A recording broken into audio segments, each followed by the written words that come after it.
What's going on, everyone? It's your boy Ethan. Hope you're having a great day. You recognize like this little background parking lot view? I'm at Boston Billiard. I haven't actually inserted a 1-2 session yet. It's been some bigger 1-3 games, 500 maxes. So I'm gonna do my best to hop into a 1-2 here. I think it's a 300 max. I'm not entirely sure. It's a 1-2 challenge for a reason, not big stack 1-3. So let's grind out a realistic depiction of what it's like in these games. To be honest, it's pretty hard to once again beat the rake because it's relatively high in a smaller buy-in. So with that said, we're gonna grind out a few hours of the 1-2 streets. Bankroll challenge, the goal is $5,000. Currently have won a little over 300 over 2 episodes so far. So let's make this third one a good one. Let's get it. The third series in our bankroll challenge starts off with a $300 max buy-in, 1-2 game, and I pick up ace jack offsuit in the cutoff. I raise things up to $10 because I'm not sure if this is a normal raise or not, but 5x, here we go. And it looks like it doesn't matter as the button, small blind, and big blind all call. So the last 3 players to act, none of them folded. 4 ways to a flop, which comes more than favorable. Ace, ace, jack. Wow, sick. What's even funnier is that the small blind who's first to act just open mucks. He just surrenders his cards. I guess this is what happens in the 1-2 streets when you flop a full house. Anyways, the big blind checks, and with the entire board locked up, I decided to slow play and check this one. Multi-way, the button decides to bet out $10. And when the big blind also calls at $10, it's a dream spot to be in, right? Sitting with the nuts, I'm not sure what any of them can have, so I just call as well. We're going to a turn which comes the 8 of diamonds. Big blind checks it over to me, and here I think the best point is to just lead in case the button was bluffing. Now onto me, I think I have a decision to either bet or check, and I decided to lead for $25 here, mainly because I feel like this turn card's going to check through a whole lot, and if the button was bluffing, I don't think he's suicidal to bluff again into 2 players, so let's build a pot thinking the big blind has a piece of this board, but for 25 bucks, the button makes the call and the big blind folds. All right. Interesting development here, and when the river comes another board pairing 8, oh my god, if this button player somehow has the case ace, then I am getting all of it. I decide to bet out $75, and this player just jams, covering me. I show the nuts, I make the call with ace jack, and it's a sick cooler to start the session. This player did have the case ace, ace 4 of clubs, and it's a sick cooler to start this session going my way. Nice double up from my $300 basically, and here we are. 1 hand in, and it's Bink City for me. Second hand, we're playing 4-handed, and I decided to straddle the $5 because why not bump up the action? There's a cutoff limp, small blind limp, and I peeled ace-9 offsuit, and I think it's time to just apply some pressure against these players and play bigger pots. So I raised to $25. When the cutoff makes the call, this is the same player that I stacked in the first hand, so we're gonna go out of position and maybe I can stack him again. The flop comes ace-9, 6, 2 hearts. Wow, running so hot against this one player. With top 2 pair, I bet out $35, but sadly he has nothing and ends up folding. All things considered, I'll still take the $30 profit. If you think this session can't go any better, it does. I peel pocket aces on the button, and the one better thing about this hand is that there's a $5 straddle on as well. Oh boy, let's get it started with an early position limp to $5.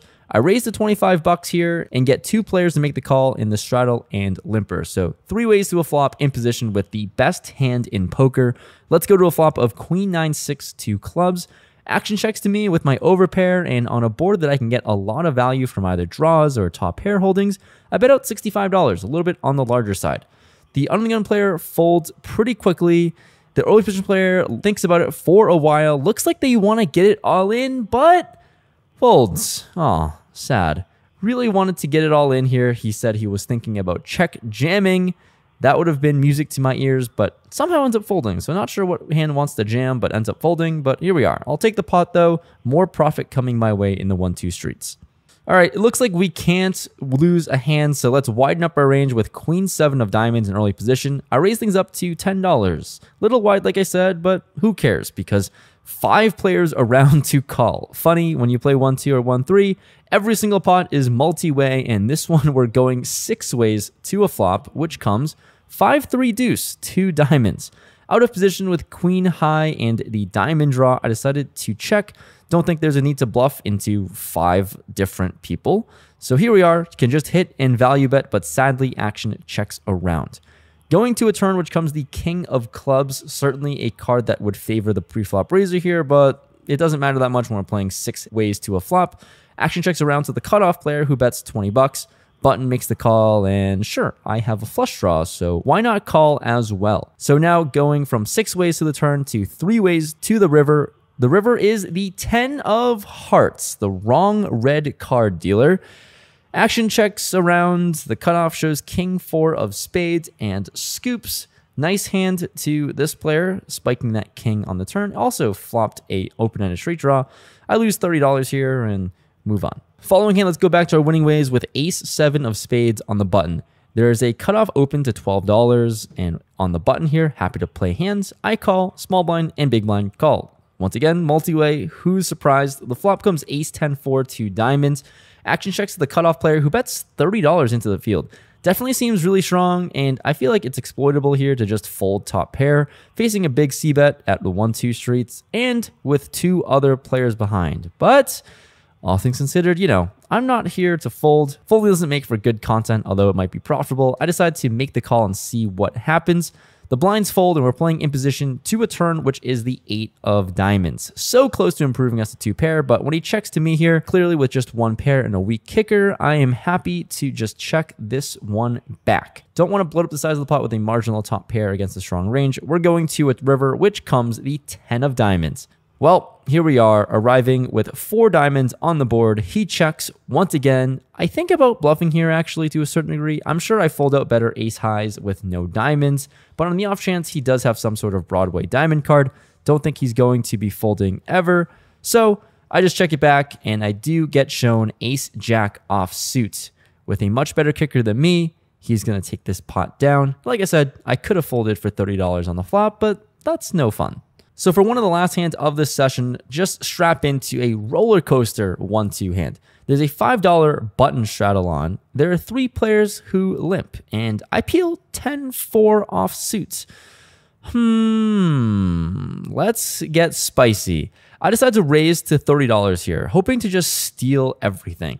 There's a lot of dead money in there. The limpers can't have strong ranges, but my plan immediately turns to garbage as the player on my left makes the call. Not great, as that will entice the small blind player who calls, the ungun player who calls, and only getting 1 limper to fold the player to my right. 1 person who respects my raise. I guess here we are to a wild flop multi-way. I have 10-4 off suits, and the flop comes ace 3-5 2 hearts.